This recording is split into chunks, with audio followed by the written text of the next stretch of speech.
Good morning everyone. Welcome to example. कैसे हैं आप सब? I hope you guys are doing great. Okay, so without any wait, let's start. Okay, so current affairs हम start करते हैं। So the first news is just 1 minute. So the first news is IBCA. IBCA के acronym है किसका? International big cat alliance का। Okay, तो ये क्या है? The framework agreement on establishment of the International Big Cat Alliance has officially come into force। ठीक है, तो ये अभी रिसेंटली ऑफिशियली फोर्स हो चुका है, मतलब ऑफिशियली आ चुका है। ठीक है, इसका जो फ्रेमवर्क है, ऑल्दो ये लॉन्च हुआ था by our prime minister Narendra Modi on 9 April 2023। ठीक है, 2023 में नरेंद्र मोदी ने इसे लॉन्च किया था, इस अलायंस को। ठीक है, कौन से इवेंट के दौरान? Commemorating 50 years of project tiger. तो प्रोजेक्ट टाइगर को याद करते हुए, जब प्रोजेक्ट टाइगर का 50 इयर्स कंप्लीट हो गया था, उस टाइम इन्होंने इंटरनेशनल बिग कैट अलायंस भी लॉन्च किया था। ठीक है, तो इसका मेन जो एम है ना, वो है कंजर्वेशन ऑफ 7 बिग कैट्स। ठीक है, 7 बिग कैट्स को प्रोटेक्ट करना, उनको कंजर्व करना, ये इसका मेन एम है। कौन से हैं वो 7 big cats? First is tiger, lion, leopard, snow leopard, cheetah, jaguar and puma. Okay, तो ये जो है, ये 7 बिग कैट्स को कंजर्व करना आईबीसीए का मेन एम है। ओके, तो ये जो है, इसमें मेन 5 कंट्रीज है। पहला है republic of Nicaragua, kingdom of Eswatini, और republic of India, federal republic of Somalia and republic of Liberia. ठीक है, ये जो है, ये 5 कंट्रीज इसमें एक साथ आकर जो बिग कैट्स हैं, ये आप पिक्चर देख सकते हो, इनको प्रोटेक्ट या और कंजर्व करना चाहते हैं। ठीक है, तो ये फर्स्ट न्यूज हो गई आईबीसीए का। Okay, next is Indian railway का मिशन 3000 एमटी। ओके, तो ये क्या है? The share of Indian railways in domestic freight transport has been declining over time from 85% in 1951 to less than 30% in 2022। ठीक है, तो इंडियन रेलवे का जो डोमेस्टिक फ्लाइट ट्रांसपोर्ट है, उसमें एक डिक्लाइन आया था। 1951 में 85% था, जो कि 30% हो गया 2022 में। ठीक है, तो अभी एक रिपोर्ट आई है जिसका टाइटल है मिशन 3000 एमटी। ठीक है, तो ये क्या है? एक रोड मैप है to achieve 3000 million tons of freight by financial year 2027। ठीक है, तो 2027 तक इंडियन रेलवे को 3000 मिलियन टन्स फ्राइट अचीव करना है। ठीक है, और 3600 मिलियन टन्स बाय 2030 और 31 तक। ओके, कहाँ? जो 1418 मिलियन टन था फाइनेंशियल ईयर 2022 में। ठीक है, तो इससे इतना था। ठीक है, 1400 था, 1418 था पहले, और अब हमको कितना लाना है? 3000 2027 तक हमको लाना है। ठीक है, it has called for expansion of network, augmentation of rolling stock, and up to 30% reduction in cargo tariff for most commodities by 2026 to 27। तो इन लोगों को जो टैरिफ लगता है उस कार्गो का, उसको कम करना है 30%। ठीक है, बाय 2026 और 27 तक। Under its nationally determined contribution (NDC) target for 2030, India has committed to reduce the emission intensity of GDP by 45% from the 2005 level। ठीक है, तो इनको नेशनली डिटरमाइंड कंट्रीब्यूशन टारगेट जो है वो 2030 तक पूरा करना है, जिसमें इन लोगों को जो एमिशन इंटेंसिटी है जीडीपी की, वो रिड्यूस करनी है। ठीक है, next is sphere x. Sphere x क्या है? स्पेक्ट्रो स्पेरेक्स एक्रोनियम है किसका? ठीक है। Spectro photometer for the history of universe, epoch of reionization and ISIS explorer। Okay, तो ये एक एक्रोनियम है इसका। ठीक है, स्पेरेक्स scheduled for launch on February 27, 2025 को ये लॉन्च किया जाएगा। कहाँ से? वेंडनबर्ग स्पेस फोर्स बेस, जो कि कैलिफोर्निया में है। ठीक है, ओके। ये एक टेलीस्कोप है। ठीक है, this telescope will provide crucial insight into the origin of the universe. ये यूनिवर्स का ओरिजिन के बारे में हमें बताएगा थोड़ा। गैलेक्सी का फॉर्मेशन कैसे हुआ वो बताएगा, and even the ingredients for life within our own Milky Way. तो हमारी जो गैलेक्सी है मिल्की वे, उसमें क्या क्या चीजें चाहिए लाइफ के लिए, वो उसके बारे में भी बताएगा। ठीक है, तो ये एक टेलीस्कोप है। Next is VSHORADS। इसका जो फुल फॉर्म है वो है very short range air defence missile system. Okay, it is an indigenously developed man portable air defence system. ठीक है, ये इंडिया में ही डेवलप किया गया है। Man portable air defence system है ये, intended to meet the air defense requirements of all three branches of the Indian Armed Forces। ठीक है, तो जो एयर डिफेंस में जो एयर डिफेंस की रिक्वायरमेंट है, वो उसको खत्म करने के लिए, उसको पूरा करने के लिए इसको बनाया गया है। तीनों ही जो हमारे फोर्सेस है, इंडियन आर्म्ड फोर्सेस, उनके जो तीनों ही ब्रांचेस है, उसके लिए ये बहुत ही हेल्पफुल होगा। किसने डेवलप किया है? Defence research and development organisation, that is DRDO, इन्होंने इसे डेवलप किया है। ठीक है, India successfully conducted 3 consecutive flight trials. तो इसका तीन, एक के बाद एक फ्लाइट ट्रायल्स भी कंडक्ट कर चुका है। ओके, जो कि सक्सेसफुल रहा है। और very short range air defence missile system from Chandipur, जो कि उड़ीसा के कोस्ट में है। ठीक है, तो यहाँ से ये लोग तीन जो फ्लाइट ट्रायल्स है वो कंडक्ट कर चुके हैं। Next is world cancer day, जो कि 4 फेब को हर साल मनाया जाता है। ठीक है, सेलिब्रेट किया जाता है, ऑब्जर्व किया जाता है। ओके, तो ये क्या एम करती है? अवेयरनेस बढ़ाना चाहती है कैंसर को लेकर, और कैंसर को ग्लोबली कॉम्बैट करना चाहती है। इस बार का जो थीम था वो था यूनाइटेड बाय यूनिक। ओके, जो थीम है ये एम्फसाइज कर रही है people centred approach to cancer care. ठीक है, कि लोगों को सेंटर में रखा जाएगा कैंसर केयर के, focusing on personalise treatments and support. तो हर एक कैंसर का अपना एक अलग से ट्रीटमेंट होता है उसके लिए, और सपोर्ट प्रोवाइड किया जाएगा लोगों को। Initiated by United union for international cancer control, UICC, इन 2000। तो ये जो कैंसर वर्ल्ड कैंसर डे है, ये इनिशियली UICC ने 2000 में किया था। ठीक है, मनाया था।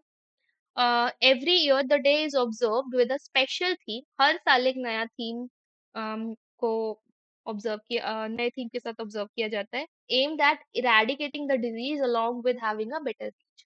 तो हर साल एक नया थीम लाया जाता है, जो मेनली एम एक ही है कि हमें इस डिजीज को खत्म करना है। ठीक है, और इसका जो कैंसर के बारे में जो अवेयरनेस है वो बढ़ानी है।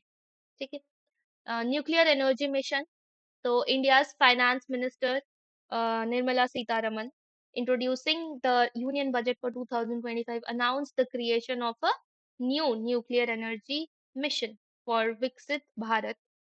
तो विकसित भारत,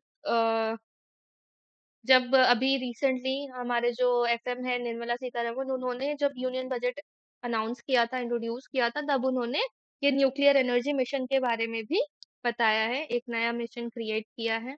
ठीक है, तो विकसित भारत जो कि 2047 तक अ, देखा जा रहा है, represents the government's vision to transform India into a developed entity by its 100th independence। ठीक है, तो ये जो है विकसित भारत 2047 में इंडिया अपना 100th इंडिपेंडेंस डे सेलिब्रेट करेगी।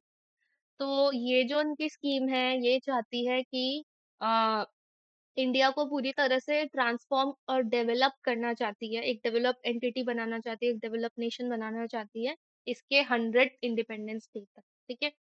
So nuclear energy mission for research and development into smaller modular reactors will be set up with an investment of INR 2 billion.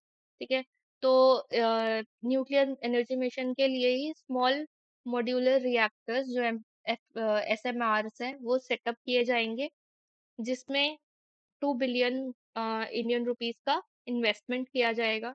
At least 5 indigenously developed SMRs will be operational by 2033. तो ऐसे ही जो small modular reactors है वो कम से कम 5 जो है वो 2033 तक ऑपरेशनल किए जाएंगे, पूरे कंप्लीट किए जाएंगे. ठीक है। नेक्स्ट कम्स पॉइंट नीमो. पॉइंट नीमो जो है वो साउथ पैसिफिक ओशन में है. ठीक है। अम, इसको ओशियानिक पॉइंट ऑफ इनएक्सेसिबिलिटी कहा जाता है, क्योंकि ये किसी भी लैंड से, लैंडमास से बहुत दूर है, फारदेस्ट है. ठीक है। It is the farthest place in the world from land. Land, जमीन से ये सबसे दूर है ये पॉइंट, ओशन में. ठीक है, ओशन में है ये point. The most remote location on अर्थ, सबसे ज्यादा रिमोट लोकेशन है. रिमोट मतलब जहाँ पे कोई नहीं जा सकता, पहुंच नहीं सकता जल्दी से. Situated approximately 2688 kilometer from the nearest landmass. ये कम से कम approximately कितना दूर है? 2688 किलोमीटर दूर है. जो इसका नियरेस्ट लैंडमार्क है वही सोचो इतना दूर है. ठीक है। रिसेंटली अभी क्या हुआ था, दो फीमेल ऑफिसर्स हैं इंडियन नेवी की, उन्होंने पॉइंट नीमो को क्रॉस किया था. ठीक है। Aboard the Indian naval sailing vessel INSV Tarini. तो ये लोग इसमें थे, तारिणी में थे, और इन्होंने ये पॉइंट न्यूयो को क्रॉस किया था. ठीक है। आप ये मैप देख सकते हो कि ये पॉइंट देखो इधर है. ठीक है। और कितना दूर है, सारे जो लैंडमार्क है वो कितने दूर है इस पॉइंट से. Okay. Next is Raisina middle east conference. तो जो first Raisina middle east conference है वो अभी हेल्ड की गई है. ठीक है। कहाँ पर? ये जनवरी 28 और 29 को किया गया था, ऑर्गेनाइज. ठीक है। तो ये आबू धाबी, यूएई में, यूनाइटेड अरब एमिरेट्स में किया गया था, ऑर्गेनाइज. ठीक है। इसमें हमारे जो एक्सटर्नल अफेयर मिनिस्टर हैं डॉक्टर S जयशंकर, ये चीफ गेस्ट थे. ओके। ये चीफ गेस्ट थे. ये आबू धाबी यूएई में ऑर्गेनाइज किया गया था. और किसके द्वारा किया गया था? Observer research foundation. ठीक है, ORF. और कौन था साथ में इसके? UAE ministry of foreign affairs और Indian ministry of external affairs भी, इन लोगों ने मिलके इसको ऑर्गेनाइज किया था. The central theme of the conference revolve around enhancing trade. तो जो मेन थीम था वो यही था कि ट्रेड को कैसे और अच्छा करना है, इन्वेस्टमेंट को कैसे अच्छा करना है, और स्ट्रेटेजिक पार्टनरशिप कैसे बढ़ानी है. Aiming to promote regional integration with the global economy. तो ग्लोबल इकोनॉमी में हम लोगों को जो आपस में इंटीग्रेट करना है खुद को, उसको कैसे प्रमोट करना है, इसके बारे में ये ऑर्गेनाइज किया गया था. Next is Rajasthan anti conversion bill. तो जो राजस्थान एंटी कन्वर्जन बिल है वो अभी पास किया गया है. ठीक है. 2025 was introduced in the ongoing budget session of the state assembly on Monday, that is February 3rd को ये बिल पास किया गया है. इट वॉज इंट्रोड्यूस्ड बाय, किसने इंट्रोड्यूस किया है?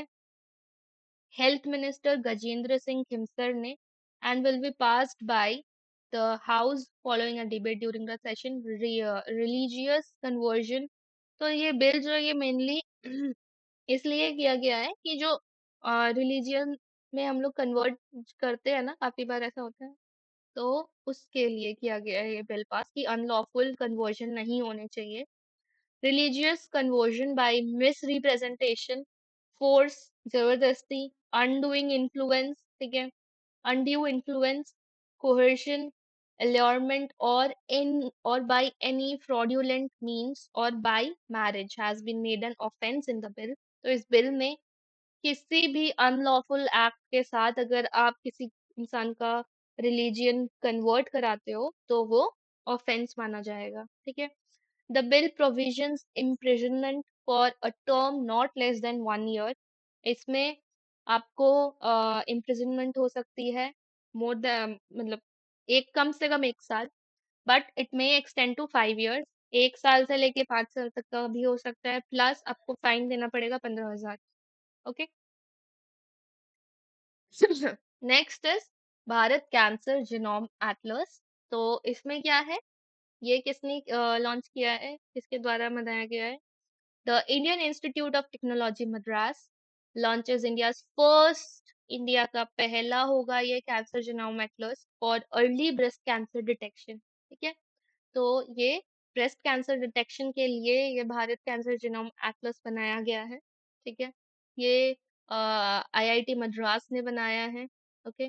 The institute said that the database will be an invaluable resource to identify cancer specific biomarkers in India, helping in early detection of breast cancer। तो breast cancer के early detection में ये बहुत ज्यादा helpful होगा, ठीक है। ये पहले ही डिटेक्ट कर लेगा अगर कोई प्रोन है तो या नहीं, ठीक है। The cancer genome programme was initiated by IIT Madras in 2020। ये मेनली इनिशिएट किया गया था 2020 में, बट लॉन्च अभी किया गया है कंप्लीट करके, ठीक है। तो ये इंडिया का जो है ये पहला कैंसर जीनोम एटलस है। ओके। तो ये हो गए आपके कुछ क्वेश्चंस। अब मैं इनमें से हम लोग देख लेते हैं कि क्या क्या ऑब्जेक्टिव क्वेश्चंस बन सकते हैं। पहला ये हो सकता है आईबीसीए का, इसका ये तो एक्रोनियम है तो इसका फुल फॉर्म क्या है? ओके। तो आपको बताना है इंटरनेशनल बिग कैट अलायंस, ठीक है। और ये लॉन्च किया गया था by India prime minister Narendra Modi के द्वारा, ठीक है। अ, और इसमें जो है 7 बिग कैट्स को कंजर्व करने के लिए कहा गया है, tiger, lion, leopard, snow leopard, cheetah, jaguar और पूमा। ओके। और ये मेनली 5 कंट्रीज के बीच में एक अलायंस काइंड ऑफ है, ठीक है। Next come Indian railway. Indian railway का जो मिशन है 3000 MT, ये हमें 2027 तक अचीव करना है, जिसमें हम जो है फ्राइट, इंडियन रेलवे का जो फ्राइट होता है उसको बढ़ाएंगे बाय 3000, ठीक है। नेक्स्ट स्पेयर एक्स का full form spectrophotometer for the history of the universe, epoch of reionisation and ISIS explorer है। ये जो है ये लॉन्च किया जाएगा फेब 27 में। कहाँ से? वैंडेनबर्ग स्पेस फोर्स बेस जो कि कैलिफोर्निया में है, ठीक है। या और ये इंफॉर्मेशन प्रोवाइड करेगा हमको यूनिवर्स का फॉर्मेशन कैसे हुआ, ओरिजिन कैसे हुआ, गैलेक्सी का ओरिजिन क्या था, फॉर्मेशन क्या था, लाइफ में क्या क्या इंग्रेडिएंट्स चाहिए हमारे मिल्की वे में, ये सब बताएगा, ठीक है। ये एक टेलीस्कोप है। Okay. Very short range air defence missile system जो है ये इंडिजीनियसली डेवलप किया गया है। ये एक man portable air defence system है जो कि हमारे DRDO, defence research and development organisation ने डेवलप किया है, ठीक है। ये चंडीगढ़, सॉरी चंडीपुर जो उड़ीसा के कोस्ट में है वहाँ इसका 3 फ्लाइट ट्रायल्स भी हो चुके हैं। Next come world cancer day जो कि 4 फेब को सेलिब्रेट किया जाता है। इस बार का थीम इनका यूनाइटेड बाय यूनिक था, ठीक है। और ये फर्स्ट इनिशिएट किया गया था UICC, that is union for international cancer control, 2000 में। ओके। न्यूक्लियर एनर्जी मिशन जो है वो अभी यूनियन बजट 2025 में निर्मला सीतारमन ने इंट्रोड्यूस किया, अनाउंस किया, ठीक है। तो इसमें 2047 तक गवर्नमेंट को पूरा जो हमारा न्यूक्लियर एनर्जी है उसे डेवलप करना है। इसमें स्मॉल मॉड्यूलर रिएक्टर्स डेवलप किए जाएंगे बाय 2033 तक। पॉइंट नीमो जो है उसको ओशियानिक पॉइंट ऑफ इनएक्सेसिबिलिटी या फिर ये most remote location on earth इन नाम से भी जाना जाता है, जो कि साउथ पैसिफिक ओशियन में है, ठीक है। ये मेन क्वेश्चन आ सकता है कि पॉइंट नीमो है कहाँ पर, तो आपको याद रखना है साउथ पैसिफिक या पैसिफिक में है, ठीक है। उसके बाद रायसीना मिडल ईस्ट कॉन्फ्रेंस जो है वो अभी हुआ था पहला, 28 से 29 जैन को अबू धाबी में, यूएई में, ठीक है। और जो हमारे एक्सटर्नल अफेयर मिनिस्टर है डॉक्टर एस जयशंकर इनके चीफ गेस्ट थे, ठीक है। राजस्थान कन्वर्जन बिल जो है वो हेल्थ मिनिस्टर गजेंद्र सिंह खिमसर ने इंट्रोड्यूस किया है, ठीक है। और उसके बाद आता है भारत कैंसर जीनोम एटलस, जो है वो इंडिया का पहला कैंसर जीनोम एटलस है, जो कि आईआईटी मद्रास ने इंट्रोड्यूस किया है। ओके। तो ये हो गए आपके जितने भी आज के करंट अफेयर्स थे, ठीक है। और जो मैंने अभी क्वेश्चंस बताए यही मेनली इनसे आ सकते हैं, ऑब्जेक्टिव काइंड ऑफ क्वेश्चंस में, कि आप लोगों को बस आंसर याद रखना है, ठीक है। क्योंकि ऑब्जेक्टिव क्वेश्चंस है तो आपको बस करेक्ट आंसर ही टिक करना है, ठीक है। तो आई होप आप सब बहुत अच्छे से पढ़ रहे होंगे, प्रिपेयर कर रहे होंगे, एग्जाम्स काफी नजदीक है। Okay, all the best, good luck, exams अच्छे जाएंगे आपके। Thank you very much.